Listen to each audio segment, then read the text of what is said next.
Baby, donde tú quieras, yo paso a buscarte. Tú espérame afuera, pa' si no llamarte. No traigas paraguas como quiera, vamos a mojarte. Welcome back to Max Reaction. How are you doing today? I hope you're having a good day, like I am. Anyway, we're gonna react to what they won't tell you about your favorite channels. Ooh, I can't wait. I need to know everything about my favorite channels. Maybe we can learn, you know. So let's see what MatPat has to tell us. Let's see if we can increase our knowledge. Like that. I don't know. Usually he does. Let's check it out. Hold on. I know what you're thinking, right? Here's MatPat again, sitting on his couch, ready with some rants. Right. You lost millions of dollars this time. Are we gonna have to sit through some bankruptcy spiel? I hope the not. Shared bankruptcy universe theory? No, don't worry. Today's episode isn't so much about doom and gloom. It's actually about giving voice to the stories that no one wants you to hear about some of your favorite YouTubers. Because it's time that someone talk about this stuff. It's time for these stories to get exposed. Oh, and show us the dirt. We need the dirt. I need to know the dirt. For the other half of you who weren't thinking, oh, MatPat's on the couch ready with a rant, but were instead wondering, why is his hair still purple? Right. You know, I've seen your comments, friends. It's all leftovers from a charity drive that we did last year to help fund medical research. Don't worry, the brown hair is coming back. It's okay. I had my little stint with colored hair. It was fun, but it's time to go back to normal. I know my place in this universe. Anyway, story time. Like the shirt, brother. Last year, we tried working with this really great PR company. Now, in case you don't know, a PR team's job is to basically know a bunch of people, to have a bunch of connections that help you get press coverage. Promote. Say you're working on a cool new business or you're launching a new project. Awesome. PR teams are the ones who are supposed to be responsible for getting you on all the podcasts, for making sure that you appear in all the different publications, for booking you on the late night talk show circuit. If you think back to when Felix was making the rounds on all the late night talk shows right before the launch of Scare PewDiePie, well, that was YouTube's PR team at work. Then he got smashed. Here we were last year thinking, you know, there's a bunch of negative press going around about online creators. Logan Paul. Maybe we could start to spread some awareness about the cool stuff that we do to serve as a positive role model for what it means to be an online creator. I mean, we do a lot of really awesome stuff here. We have big channels that are unique and somewhat educational. We've worked with 300 of the biggest digital creators across multiple platforms. We speak internationally. We have this weird online mystery that we created for our fans to solve. And we've literally worked for years shaping the strategy of some of the biggest entertainment companies on the planet. That's not an exaggeration either. Companies like Viacom and Supercell and Lego. It's not that far of a stretch to assume that people might be interested in that story, right? So we started working with this PR team, who again are some of the best in the business, and after trying for months, we wound up empty-handed. Oh no. Why? Well, the PR company summarized it to us in one phrase. No one wants positive news stories about YouTubers. Oh yeah, and if we wanted, we could opt to fly ourselves across the country and pay to stay in New York City on our own dime, and they might be able to land us a 45-second segment on Ryan and Kelly's morning show where I could play with some slime. We passed on that one, but this is a clip of people who said yes. Subconsciously, when we squeeze things, it acts as just a relief of pressure. Am I putting all the water? Oh no. 3, you deserve so much better than that. Yeah. But it was that line about no positive news stories about YouTubers that really stuck with me. Stuck with me kind of like glue-based slime. What a joke. Bad joke. I thought it was funny. Anyway, related story. Because we have some big channels and we work with Google a lot, every year they send us a Christmas gift. Usually it's whatever their latest big product is that they're hoping to get publicity for. It's why I literally have 10 Chromecasts and can't say hello Google within a 10-yard radius of my house without hearing, Apologies, I don't understand. Yes, I know Google, you're listening to me.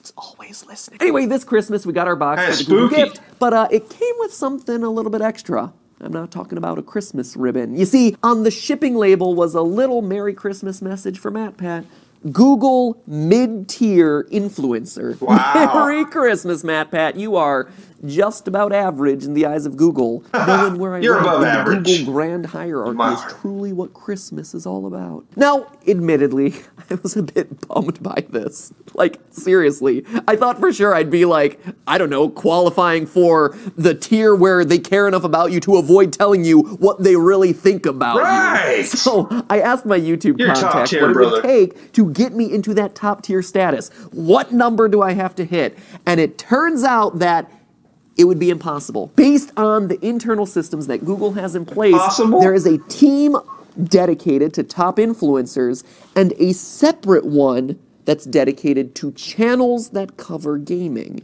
And never the two shall meet. Even though, by the numbers, most of the people in the gaming tier have viewership and subscribership numbers that dwarf the other content categories, on paper at least, a gamer will never truly be on that top tier list. The moral of these two stories is this. First off, don't read your shipping labels too closely if you value an inflated sense of ego. And two, more important moral, YouTuber is a dirty word, but YouTube gamer is even worse. Here's why I bring all this up.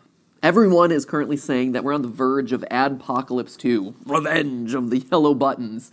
Major advertisers are pulling out or pausing their YouTube ads because of negative press that's circulating about the platform. They'll come back.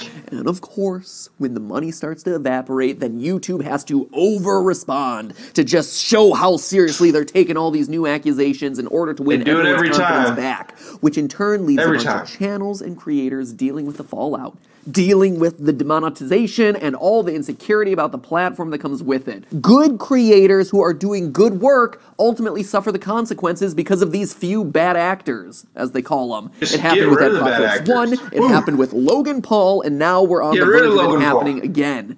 And this, ladies and gentlemen, is why I always hated group projects. One person always has to ruin it for everyone else. But all joking aside, as someone who looks at data and tries his best to spot trends, there's a common theme across all of these adpocali. Bad press. Each and every time this happens, it's one channel, one video, a fraction of a fraction of a fraction of the user base of this platform being held up in the press as the example of all of YouTube. One scare, and the advertisers run to the hills. They grab... News channels can do whatever the hell they want, report on whatever the hell they want, and guess what? They keep their ads.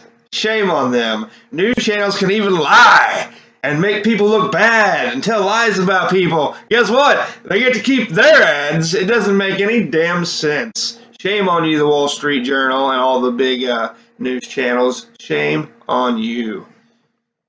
Shame on you.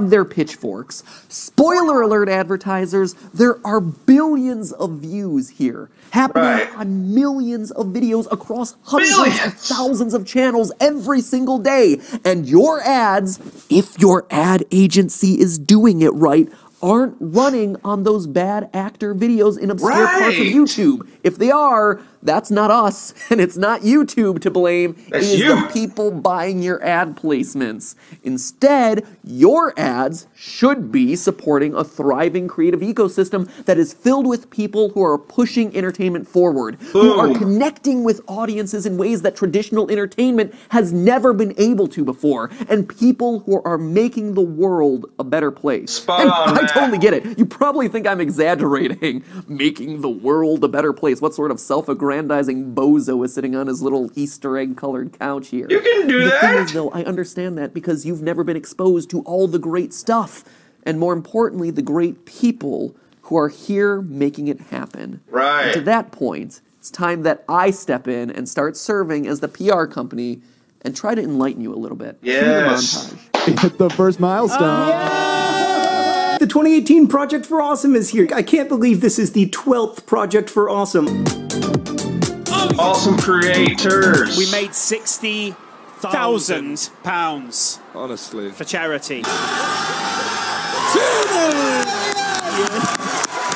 Over the last year, native digital creators, people like YouTubers and Twitch streamers, have raised almost $20 million. 20 million? And honestly, it's probably a lot more if you added smaller channels and other donations. This was just the total that I was able to put together from the names and channels that my followers sent me on Twitter over the course of a couple days, and a little bit of research on my own. But to put that number in perspective, that is enough to buy an entire island in the Florida Keys. Wow. No joke, $20 million.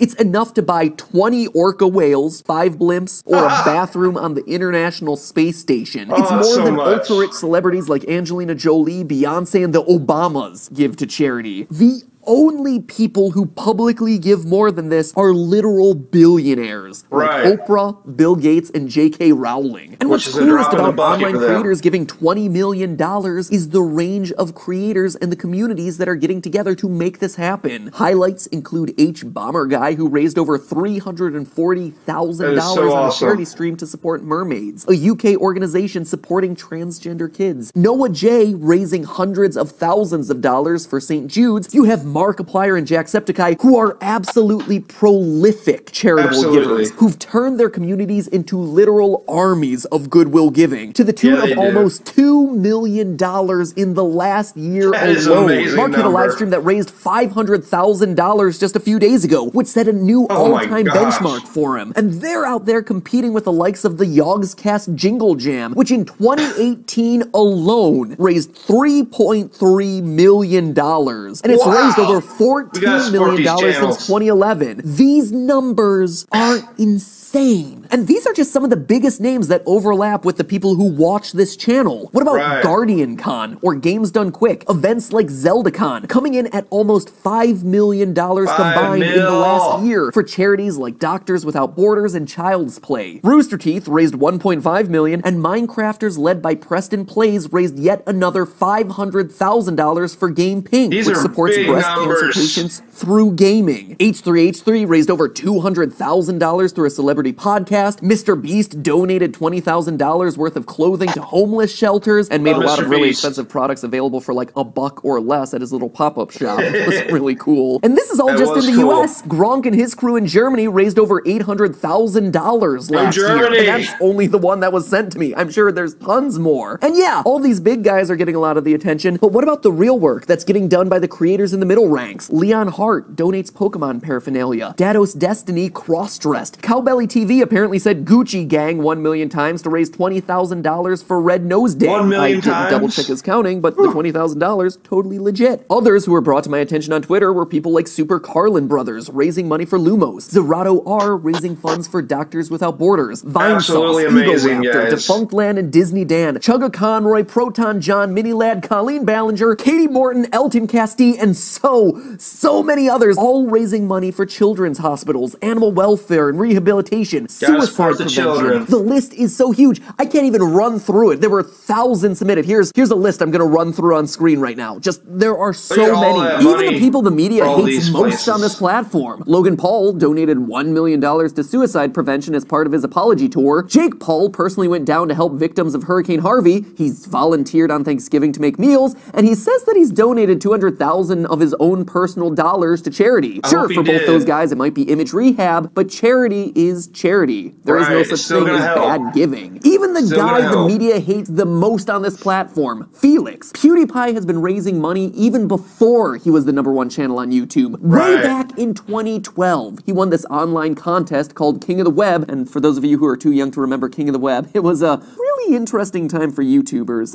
Probably merits a video for another day. Anyway, because he's so popular, he wins himself King of the Web and donates his $10,000 of cash winnings to the World Wildlife Fund. Between his work for the WWF, World Wildlife Fund, not World Wrestling Federation, St. Jude's, Charity Water, and Save the Children, he was up to $1 million raised by 2015. His Cringe Miss campaign since then, alongside fellow gamers, have earned millions more. And then, most impressively and most recently, when some of his fans became a bit too aggressive in supporting him in his battle against Indian Channel T-Series for the #1 most subscribed channel on YouTube, he raised $250,000 to fight for and save child laborers in that country. Now that is truly showing some of that respect. And to prove a point, I ran the math on all the creators that you sent in, and of all the YouTubers you submitted, about 12 million of that $20 million total from last year that we calculated was being donated through gaming channels. You know, those dregs of YouTube that have been quarantined from the real top-tier influencers on the platform, they are the ones that are leading the charge. And let me just lampshade this a little bit to say that the last thing giving to charity should be as a competition. It's not about how much you give, and I would never want to imply that. I just want to point out that the group often considered to be the worst on the platform is the group that is most actively giving back. And you know what? It's not just about giving back in dollars either. Over the past 5 years, social media influencers have granted 391 Make-A-Wish requests. That number jumps to over 400 if you add in the wishes kids made to just go to VidCon and be present at the event. No matter what genre you're in though as a YouTuber, if you're doing charity streams or raising money for good causes, you're setting a precedent, which I actually think is more important than any of this. There are literally hundreds of millions of people, especially younger people, who watch YouTube every single day and take their lead from what creators are doing. We're called influencers for a reason. And if creators on the platform are setting the standard of giving back, of being grateful for what you have and recognizing that you should use your platform for good, they're setting the standard for the people who come after them. Will James Charles or Markiplier be on the platform forever? Popular as they are, no. Someday they'll end their YouTube career and they'll go on to do something else. But the millions of people who followed them and watched them and were inspired by them will be out there in the world, and they'll take the attitude of giving back with them, whether it's online or out in the real world. That kind of pay-it-forward impact is literally impossible to calculate. I know it's a cringy meme at this point, but honestly, when I look at my fellow online creators, I truly am so proud of this community. Just like Gabby Hanna in the YouTube Rewind. And all of that is just the explicit ways that online creators are doing good out there in the world, but there's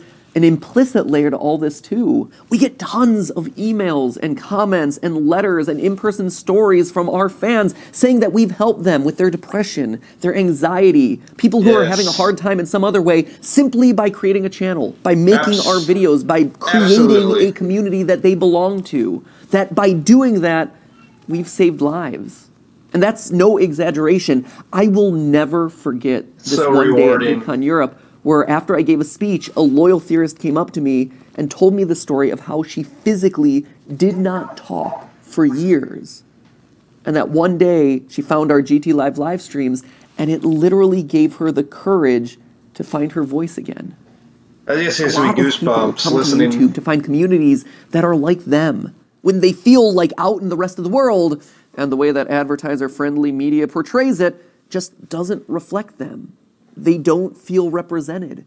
YouTube is home to the communities that were, up until very recently, considered advertiser unsafe. LGBTQ+ communities, communities that represent niche interest groups or skin colors that advertisers just don't care about. People who couldn't find a reflection of themselves in a media world that had been sterilized in the name of being brand safe have found it here in digital video. So the creators who lift up those communities and give them a home are doing an incredible amount of good for the millions upon millions of people just simply by existing, by simply creating videos. No monetary donation required. But that is totally not a story worth telling. It should be a story worth telling. It's not press-worthy. And it is. No, I guess not.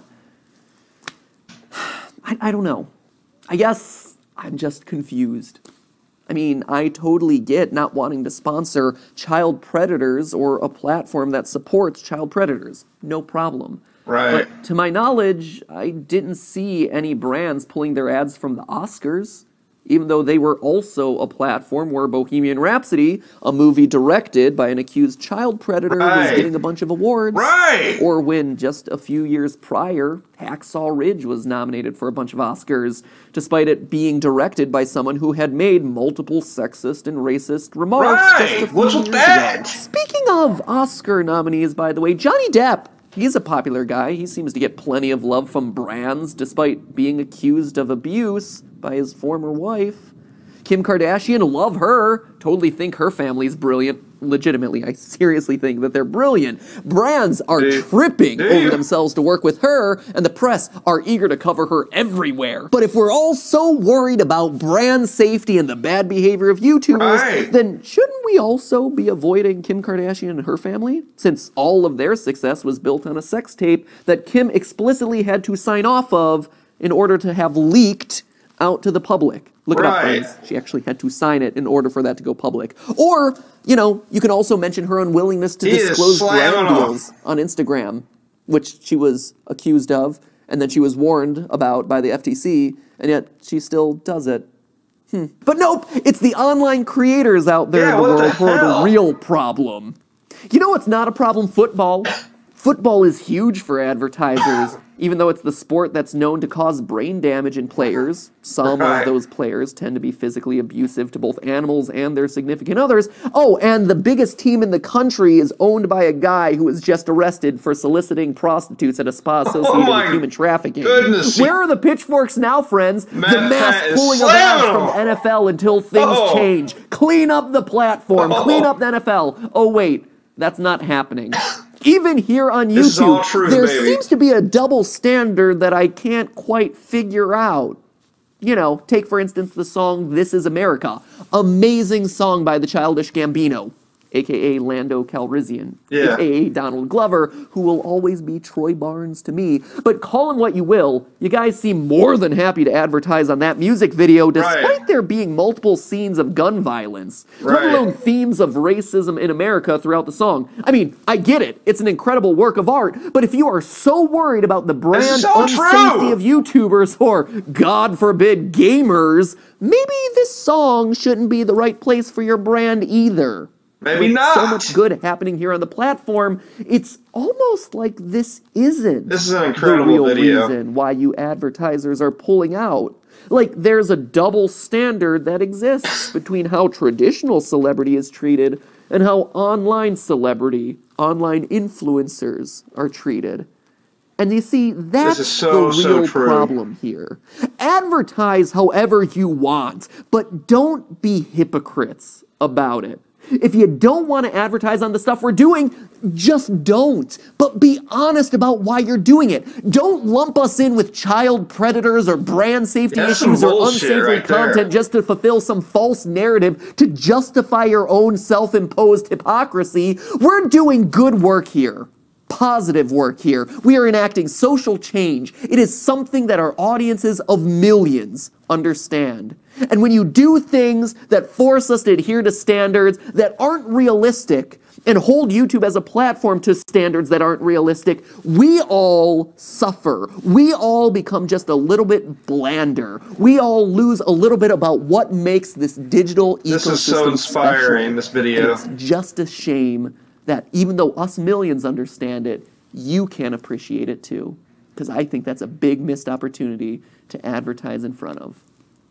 But hey, that's just, it's not a theory, it's an opinion. It's the truth!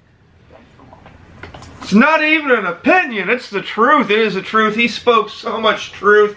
And, yeah, the advertisers definitely need it. Every advertiser definitely needs to check this video out. They need to watch it all the way through because you guys do. You do advertising around all kinds of shady stuff. And it just depends where are you at on the food chain. Are you up here? Well, you're going to get away with some stuff, right? I mean, for what, even if you look at the YouTube part of it, I'm pretty sure Logan Paul's got away with a lot of stuff. A lot of shit. A lot of stuff. He should have been gone a long time ago. Advertisers should have went, whoop! But guess what? He's at the top of the food chain, just like these celebrities are at the top of the food chain. So we're going to go ahead. We're going to go ahead and play our ads next to this stuff because in all reality, they're not trying to protect anybody, the advertisers. It's all about the money. All about the money. Advertisers sell their soul every single day. Just like politicians and all the greedy people at the top of the food chain, you sell your soul each and every day. And MatPat brought a lot of good thoughts and a lot of things up. Not theories, actual happenings. All these YouTubers raising all this money. All these YouTubers inspiring people to get past their depression and stuff like that. So many good points. This video was so awesome. I truly hope it goes trending and blows up really huge. But what an amazing thought, MatPat. And I support everything you absolutely said. And advertisers, shame on you. Shame on you. You need to quit putting people like MatPat and all these other people, all these big creators, in like a big lump sum like he said. And you need to support them. Give them their ads, because these ads are being played next to really good content. Anyway, those are just some of my thoughts, feelings, reactions. I absolutely love. This is one of my favorite videos he's ever created. It's all truth. It's all truth. It's not opinion. It's not a theory. It's truth, and it's just awesome. Anyway, spread that peace, spread that love, spread that happiness. If you like my reaction, you like my channel, don't forget to hit that subscribe button, like the video, share the video, all that stuff, and definitely comment down below and let me know what you're thinking and your thoughts. Also, let me know what I should react to next. But for now, peace, love, happiness. Spread it. Baby, donde tú quieras, yo paso a buscarte. Tú espérame afuera, pa' si no llamarte. No traigas paraguas como quiera.